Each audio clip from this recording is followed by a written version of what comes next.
Hello students, कल मैंने आप लोगों को लास्ट लेक्चर में मैंने आपको पार्टीशन डिफाइन किया था किसी इंटरवल ए बी के लिए। तो पार्टीशन ऑफ इंटरवल मैंने आप लोगों को डिफाइन किया था फॉर इंटरवल ए बी के लिए। क्या था वो एक बार फिर से देख लेते हैं।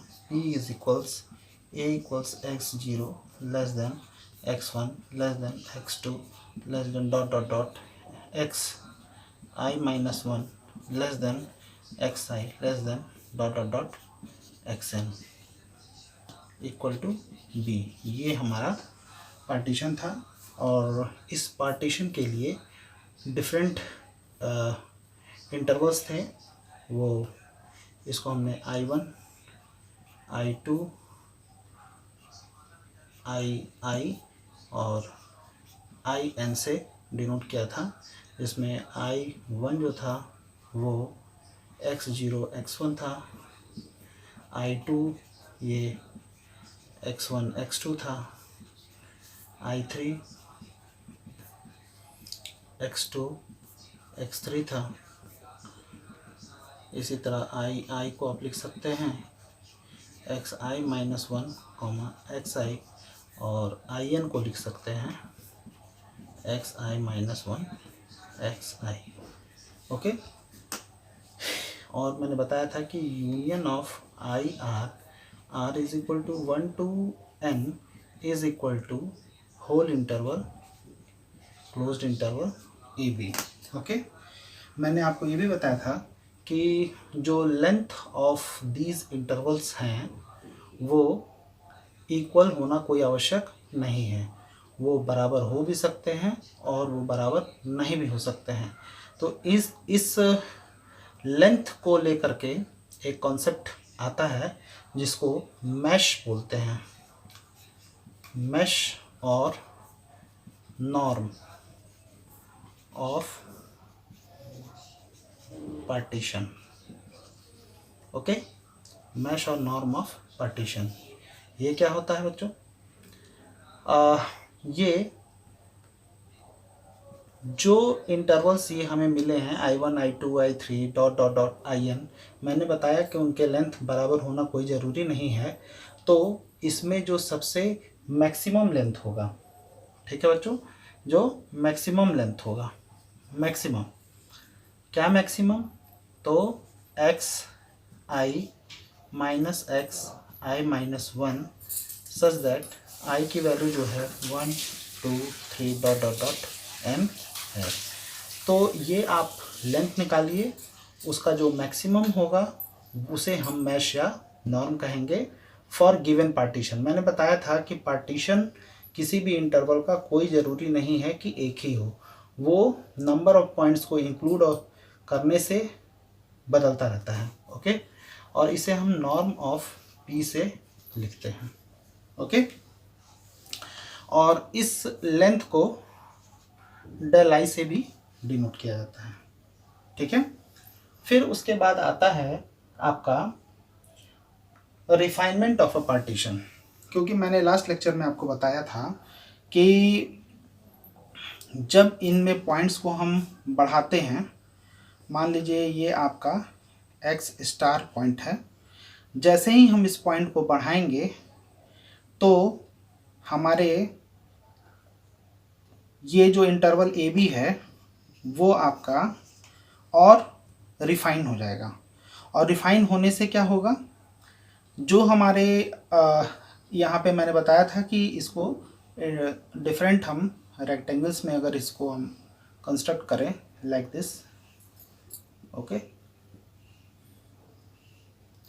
ये तो हो गया इनर जो इंस्क्राइब्ड रेक्टेंगल्स हैं, और एक सिचुएशन क्रिएट होगी सुपर इंस्क्राइब्ड रेक्टेंगल्स की, जो कि इस तरह से बनेगा। ओके,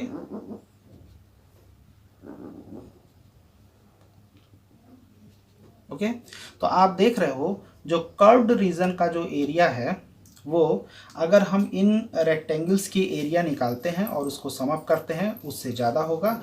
और जो बड़े रेक्टेंगल्स आपको दिखाई दे रहे हैं, ये सारे बड़े रेक्टेंगल्स, इनकी एरिया यदि निकालते हैं और उनको जोड़ते हैं तो वो बड़ी रेक्टेंगल्स की एरिया का सम कर्व जो रीजन है वो उस एरिया से बड़ा होगा। तो जैसे ही अगर हम एक और पॉइंट इसमें इंक्लूड करते हैं तो क्या होता है, आपको मैं प्रैक्टिकली दिखाता हूँ यहाँ पे बोर्ड पे।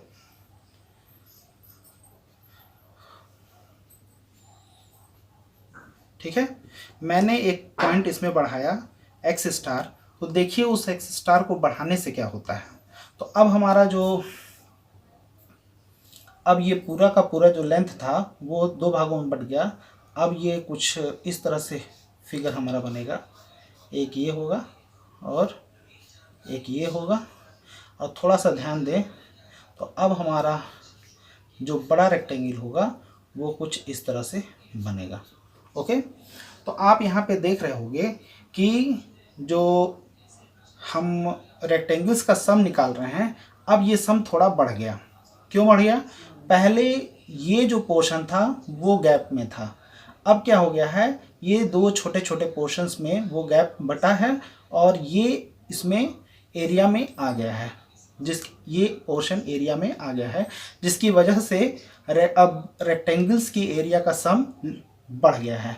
और ऊपर वाले जो हमारे आपका रेक्टेंगल सुपरस्क्राइब्ड हैं रेक्टेंगल्स, उनकी एरिया का सम घट गया है क्योंकि ये पोर्शन हमारा अब निकल चुका है।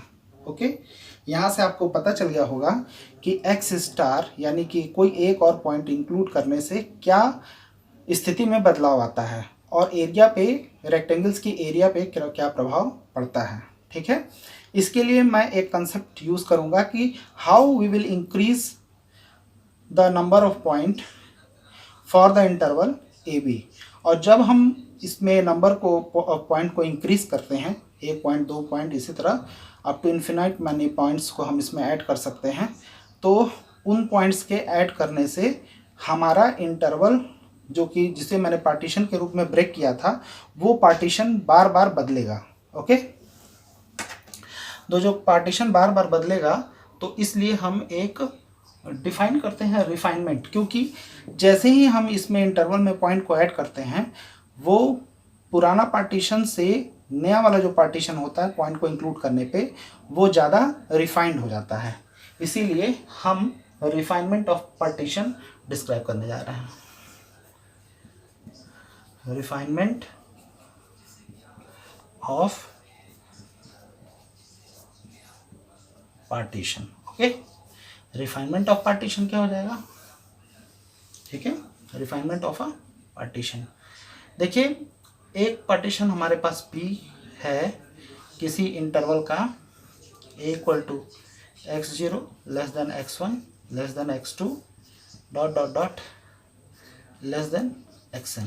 ओके, अब एक नया पार्टीशन हम बना रहे हैं P1, वो क्या है, a equal to x0 less than x1 less than x2 dot dot dot, एक पॉइंट और हमने बढ़ा दिया यहाँ पे xi।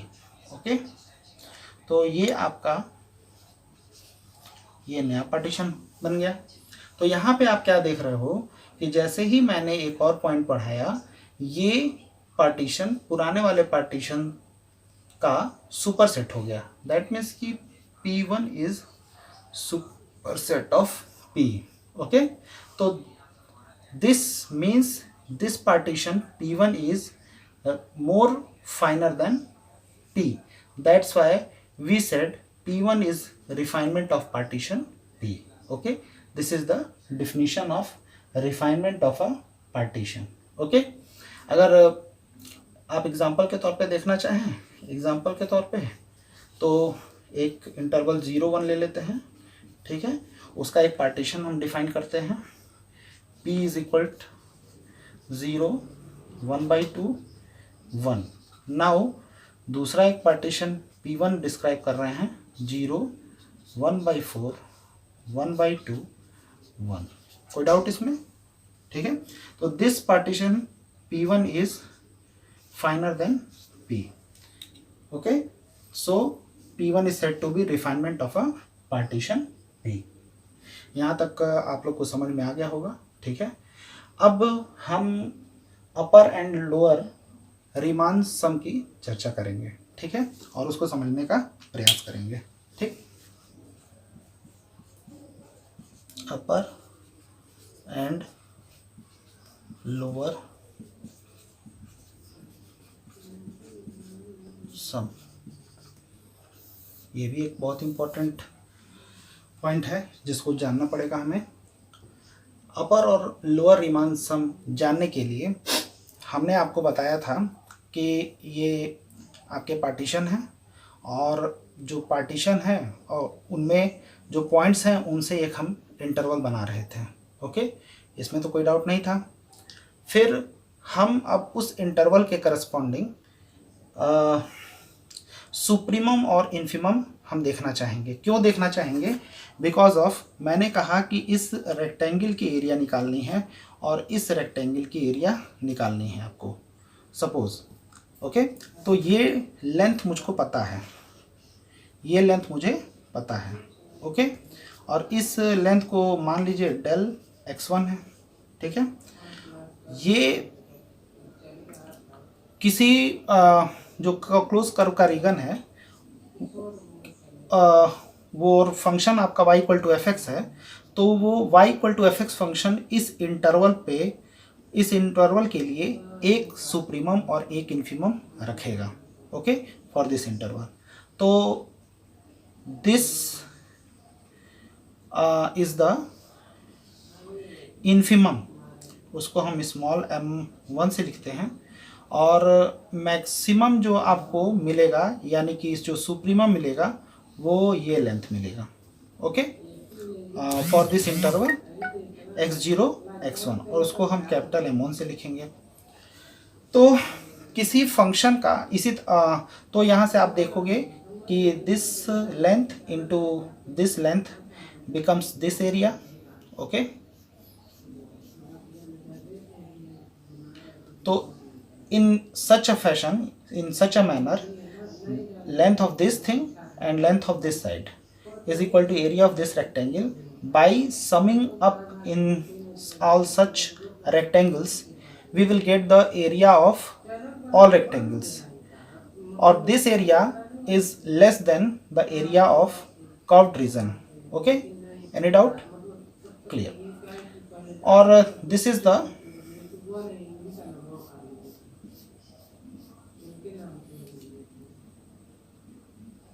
the portion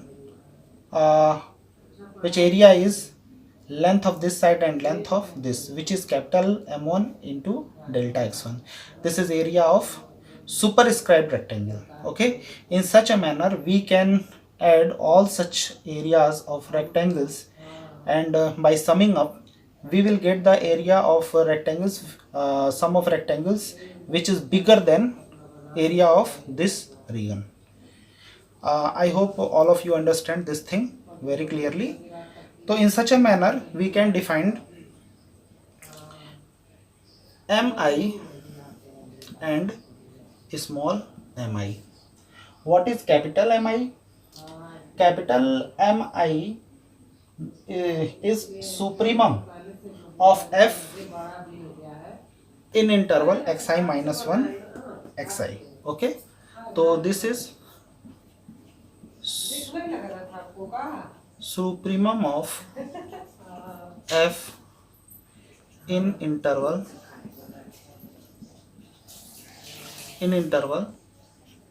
xi minus 1 xi, okay. In a similar manner, this length small mi is infimum of f in interval xi minus 1 xi, okay.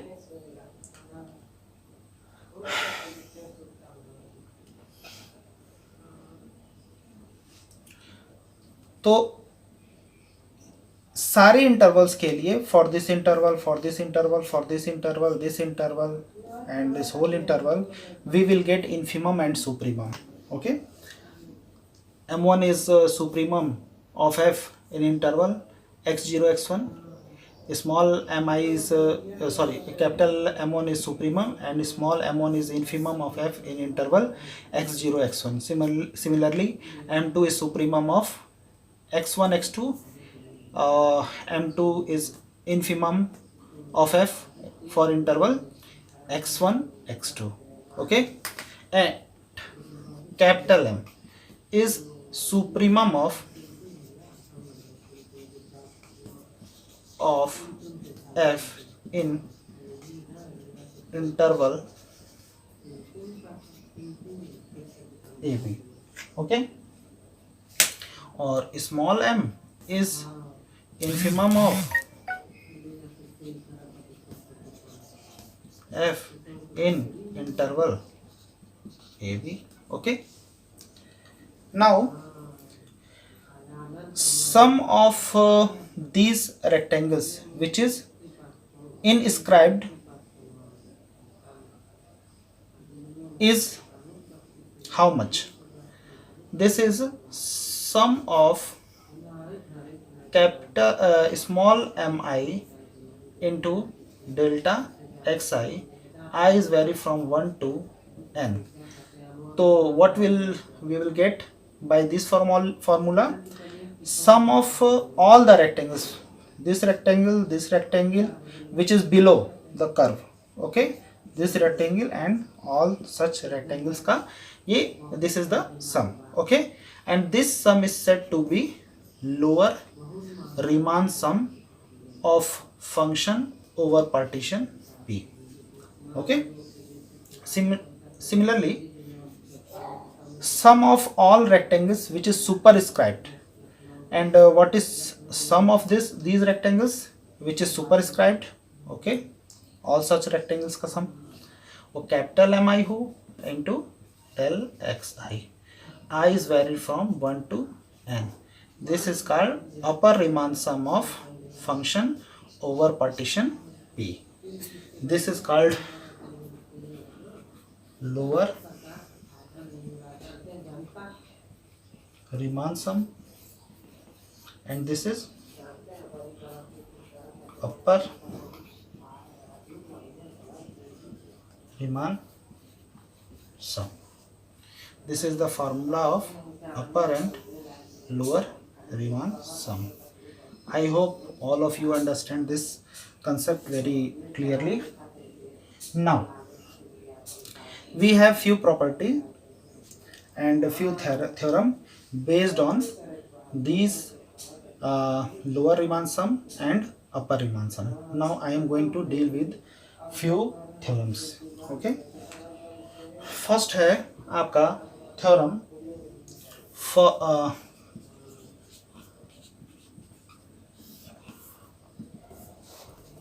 f is defined over closed interval AB to R. Okay, and P is partition of closed interval AB. Then we have to prove that LPF less than or equal UPF. इस theorem को proof करने के लिए आप geometry का सहारा ले सकते हैं. यहाँ आप देख भी रहे हैं कि जो एक ही रेक्टेंगल पे अभी हम देखते हैं कि कोई बीच का ले लेते हैं. This rectangle and all this rectangle. यहाँ पे आप देख सकते हैं this length is smaller than this one. Okay, तो फॉर इंटरवल i-1 i, तो वहाँ पे आप देख सकते हो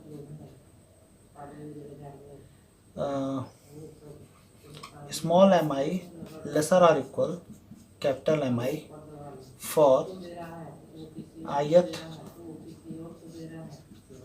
interval xi-1 xi. Okay, तो from this inequality, if we multiply by delta xi from both sides, because delta xi is distance, so distance, or you can say length, so it is always positive, greater than or equal 0, then inequality never change.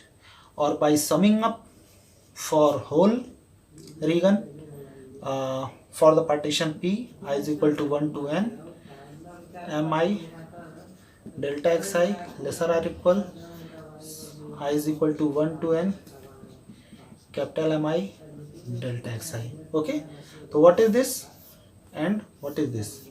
This is lower Riemann sum for partition P of the function f, and this is upper Riemann sum for partition P for function f. So now this is proof of this theorem. Okay, now second theorem हम देखते हैं. Second theorem क्या है? If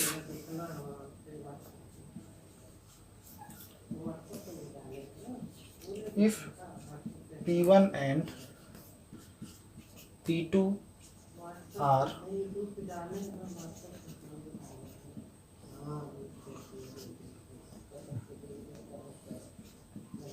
partition of closed interval AB and P2 is finer than P1, I mean to say P2 is the refinement of P1, then L P2F is bigger or equal L P1F, and U P2F lesser or equal U P1F. ये हमें proof करना है. ठीक है, इसका मतलब क्या हुआ कि अगर P2 फाइनर है, दैट मीन्स कि P2 रिफाइनमेंट है P1 का, तो lower Riemann sum for P2 is greater than or equal lower Riemann sum of function f for partition P1. आप देख सकते हो फिगर से भी,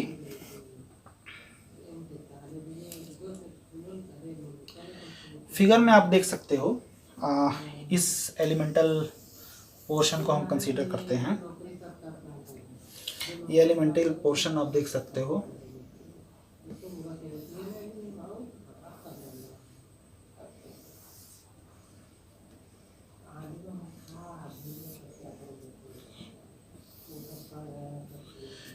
ये xi है, xi माइनस 1 xi है. तो आपका लोअर रीमान सम इससे बनेगा. ये रीजन आपका लोअर रीमान सम का एक पार्ट होगा, और ये आपका अगर इसको A B C D माने और इसे E F कर दें, ठीक है, तो आप यहाँ से देख सकते हो कि एक और पॉइंट को ऐड करने से थोड़ी देर के लिए हम उसे x स्टार मान लेते हैं. ठीक है, तो देखिए क्या होता है.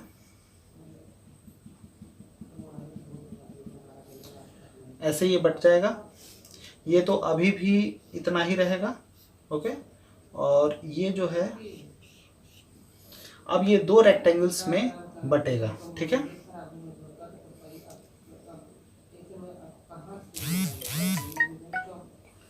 तो आप देख रहे हो कि ये जो सम का लोअर रीमान सम का जो पोर्शन है वो इस पॉइंट को इंक्लूड करने पर ये पोर्शन हो जाता है. ओके,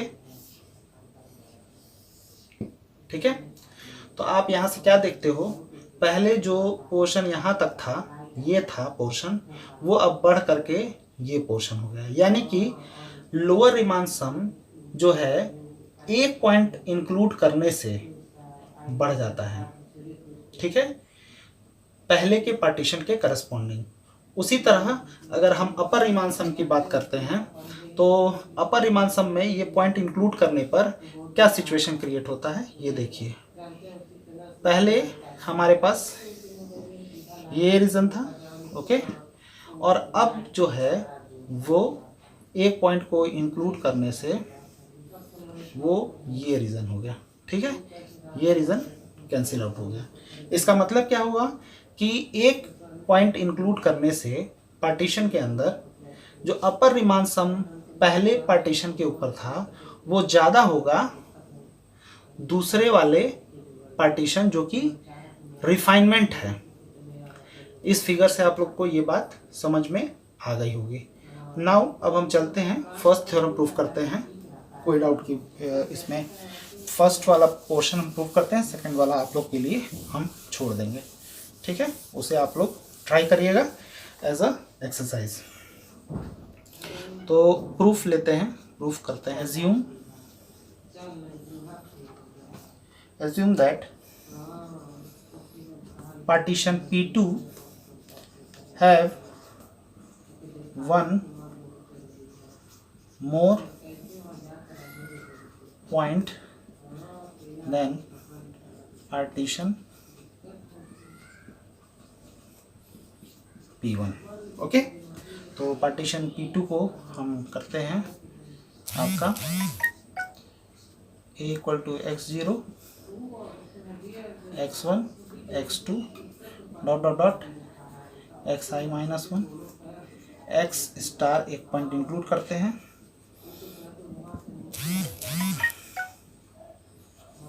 ओके, ये हो गया। और आपका पार्टीशन, इसको थोड़ा समय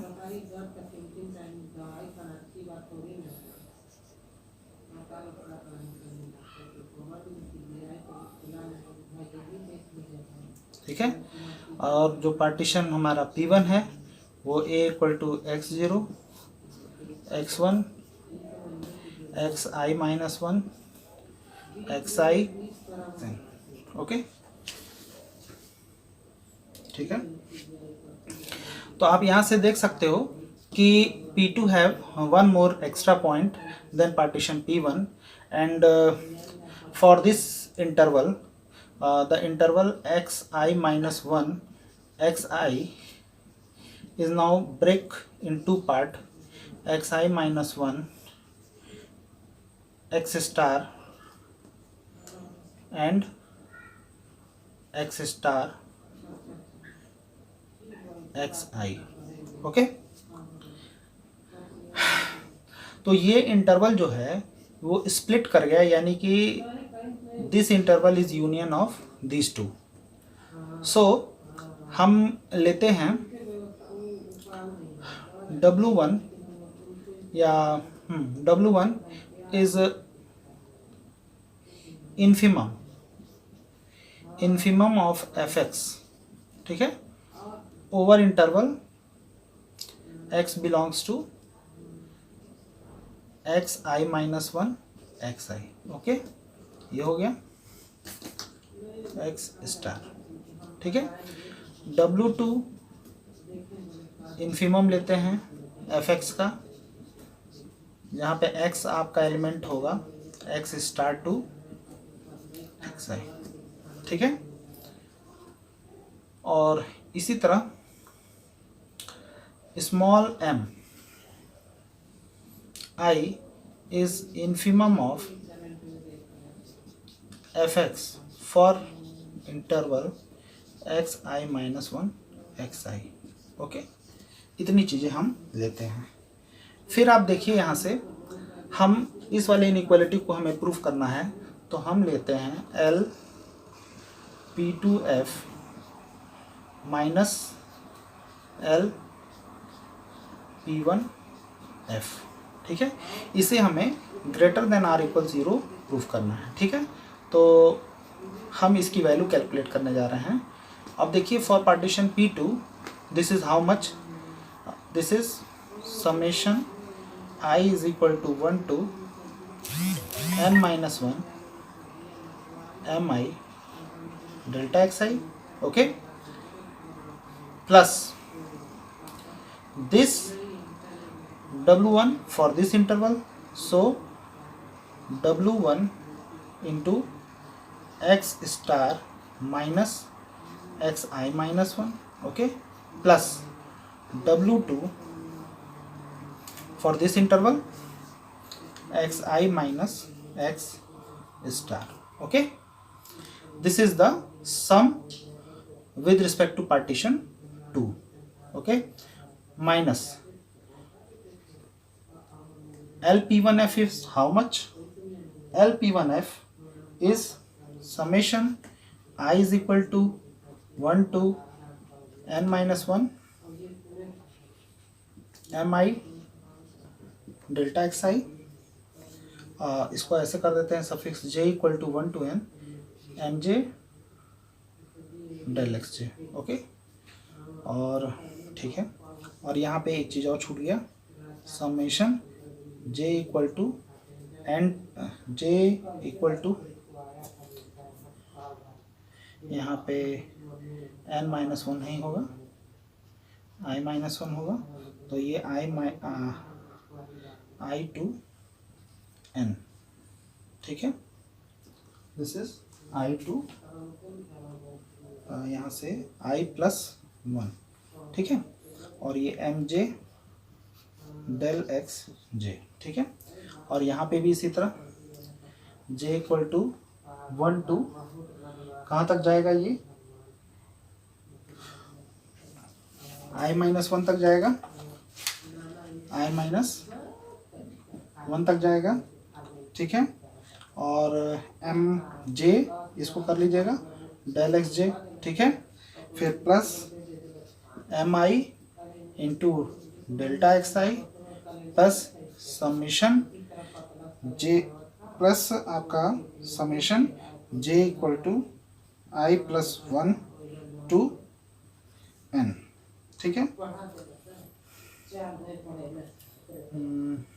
यहाँ पे ये आई से ही जाएगा, आई माइनस 1 से आई तक में ये ब्रेक हुआ है, इसीलिए यहाँ पे आई माइनस 1 होगा, और यहाँ आई से लेकर के एन तक जाएगा, यहाँ आपका आई माइनस 1 तक हुआ है, और फिर ith इंटरवल के लिए ये, और फिर आई प्लस 1 से एन तक के लिए ये होगा आपका, ठीक है।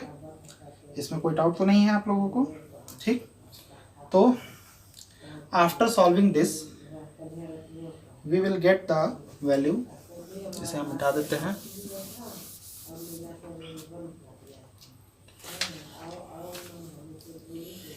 This is equal to W1 x star minus x i minus 1 minus m i की जगह W2 होगा, x star minus x i minus 1 minus small m i x i minus x i minus 1, ये आपका बचेगा, ठीक है। ये आपका होल थिंग बचेगा।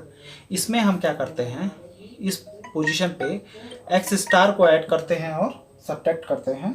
एक्स स्टार को यहाँ पे हम ऐड करेंगे और सब्ट्रैक्ट करेंगे, देखते क्या होता है।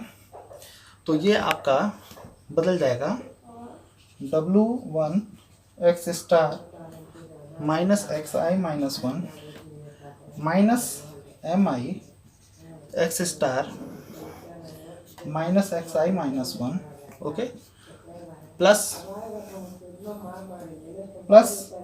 W2 x i minus x star minus m i x i minus x star, इतनी चीज़ें आएंगी, ठीक है। तो आप यहाँ से एक चीज़ हम बता सकते हैं, यहाँ पे आप ध्यान देंगे, ये जो W1 और ये जो W2 है, ये दोनों ही स्मॉल एम आई से क्या होंगे, बड़े या बराबर होंगे, ठीक है। क्योंकि इस ith इंटरवल के लिए ये यदि एम आई है तो यही आपका W1 होगा, ठीक है, और ये आपका एम आई की जगह पर ठीक है। W2 होगा। तो W2 तो यहाँ से क्लियर दिख रहा है कि इसके से बड़ा है, ठीक है ना। तो यहाँ पे और W1 चूंकि W1 M1 के बराबर हो रहा है, MI के बराबर होगा, इसका ये मतलब नहीं है कि ये हमेशा ही ऐसा होगा। ऐसा सिचुएशन भी आ सकता है कि वो बड़ा होगा, लेकिन ये आपको हमेशा याद रखना पड़ेगा कि W1 greater than or equal MI और W2 बिगर और इक्वल MI। ठीक है, तो यहाँ से आप देख सकते हैं W1 और W2 ये MI से ज़्यादा है, और ये जो इंटरवल लिखा है x star minus xi minus 1, ये बड़ा है इससे तो पॉजिटिव होगा, ये बड़ा है इससे तो पॉजिटिव होगा, ये बड़ा है इससे तो पॉजिटिव होगा, ये बड़ा है इससे तो पॉजिटिव होगा। लेकिन W1 और W2 MI से बड़े हैं, इसलिए होल क्वांटिटी जो होगा ग्रेटर देन आर इक्वल 0 होगा। यहाँ से हम कह सकते हैं this implies L P2F bigger or equal L P1F। This is proof of first theorem, और सेकंड थ्योरम मैं आप लोगों के लिए छोड़ देता हूँ प्रूफ करने के लिए। अब हम आपको एक्सप्लेन करने जा रहे हैं what is upper Riemann integration and lower Riemann integration, ये भी हम लोग जान लेते हैं। ठीक है, इसे हम मिटा दे रहे हैं। बहुत ही आसान थ्योरम था, इसे आप लोगों ने प्रूफ कर लिया। और अभी जैसा कि हमने फिगर बनाया था, फिर से वो फिगर देख लेते हैं। यहाँ आपका A था, यहाँ आपका B था, ओके, यहाँ आपका B था, ये आपका IN3 इंटरवल था, xi माइनस 1 xi, ओके, ये आपका इंटरवल था। ठीक है ना, ये फंक्शन आपका y इक्वल टू fx था। ठीक है, अब देखते हैं इन थ्योरम्स के हेल्प से, और जो हमने आपको अपर रीमान सम और लोअर रीमान सम बताया था।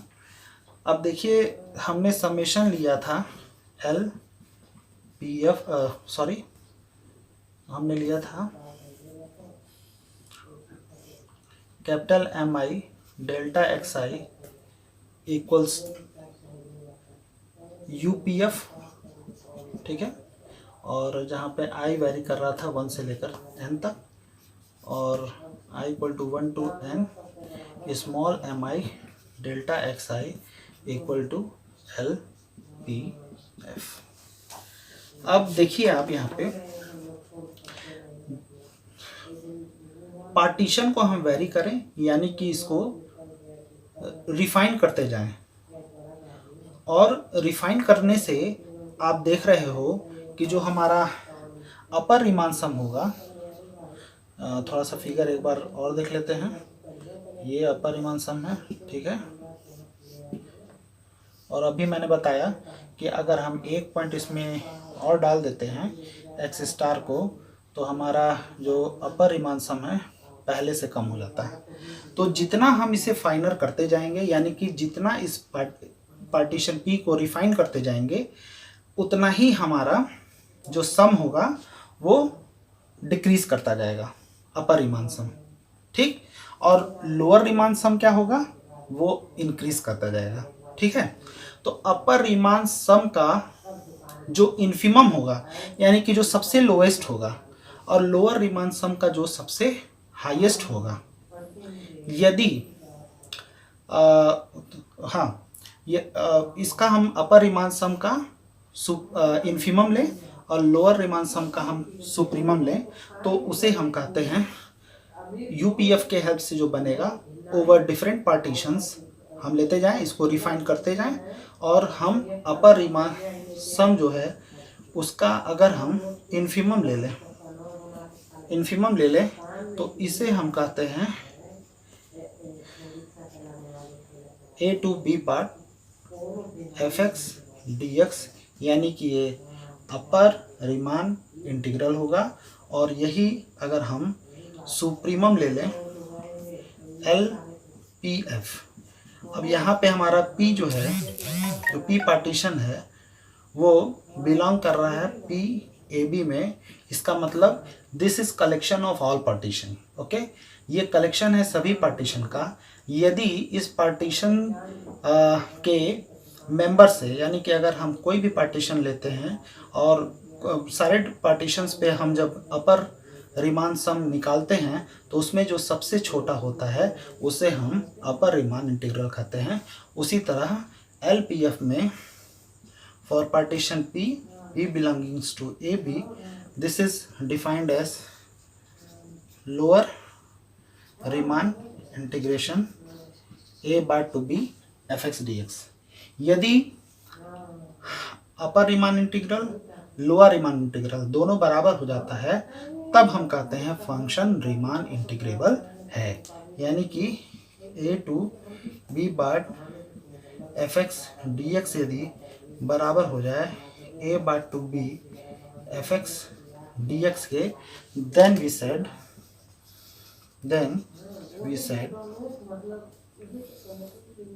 fx is Riemann integrable. Okay, I hope आपको समझ में आ गया होगा। ये इसे हम क्या कहेंगे, अपर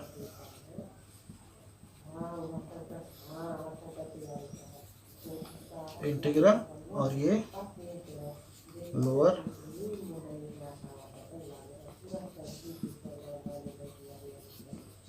इंटीग्रल।